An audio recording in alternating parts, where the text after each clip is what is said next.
என் அப்பனே கணேசா, குரு பிரம்மா குரு விஷ்ணு குருதேவோ மகேஸ்வரா, குரு சாட்சாத் பரபிரம்மம் தஸ்மை ஸ்ரீ குருவே நமக.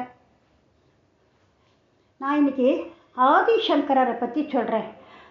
கணபதி எழுதின முதல்ல அவர் எழுதினது ஜெய ஜெயசங்கர ஹரஹர சங்கர. அவர் அந்த புஸ்தகத்தில் ஆதிசங்கரோட கதையை தான் எழுதியிருக்கார். அதை இன்னைக்கு நான் உங்களுக்கு சொல்கிறேன். ஞாயிறை சங்கிலியால் அளக்கல் ஆகுமோ? ஞாயிறுனாக்க சூரியன். ஞானகுரு புகழினை நாம் வகுத்தல் ஆகுமோ? 1000 நூல் எழுதினும் முடிவுறாதாம் ஐயனவன் பெருமையை நான் சுருக்கிச் சொல்வேன். எழில் வளம் கொழிக்கும் மலையாள தேசம். கேரளான்னாலே பார்க்கறதுக்கு கண்ணுக்கு ரொம்ப அழகாக இருக்கும். மலையாள மொழியே தோன்றாத காலத்தில் அந்த பகுதியில் தமிழ்நாட்டின் ஒரு பாகமாக திகழ்ந்த காலம் அது.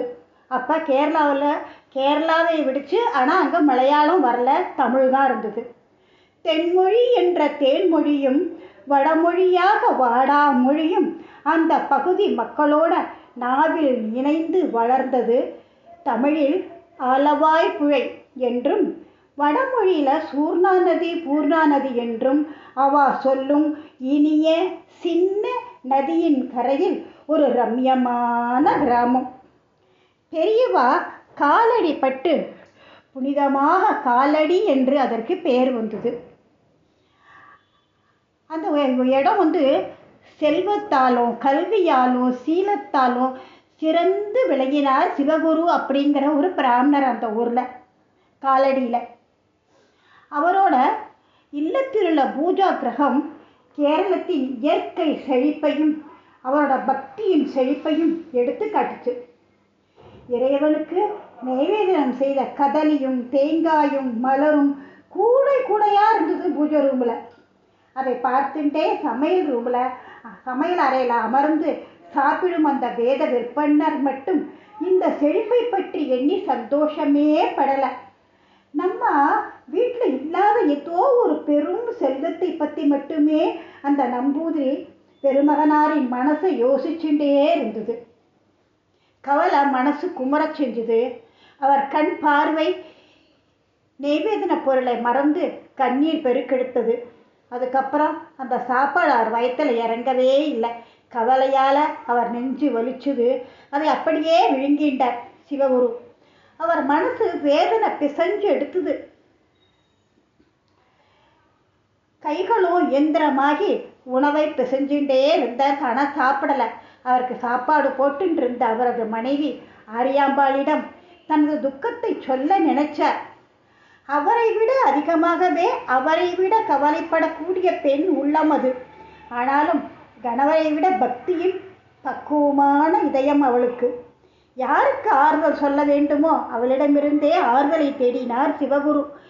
ஆம்படையாளுக்கு ஆறுதல் சொல்ல வேண்டிய இவர் ஆம்படையாக்கிட்டையே ஆறுதல் கேட்கிறார். பேச முடியாமல் பூஜை அறையை மௌனமாக அவளுக்கு சுட்டி காட்டினார். நல்ல பழுத்த பழம், குழந்தைங்க ஆசையாக சாப்பிடுவா அப்படின்னு சாந்தமாக பதில் சொன்னான்.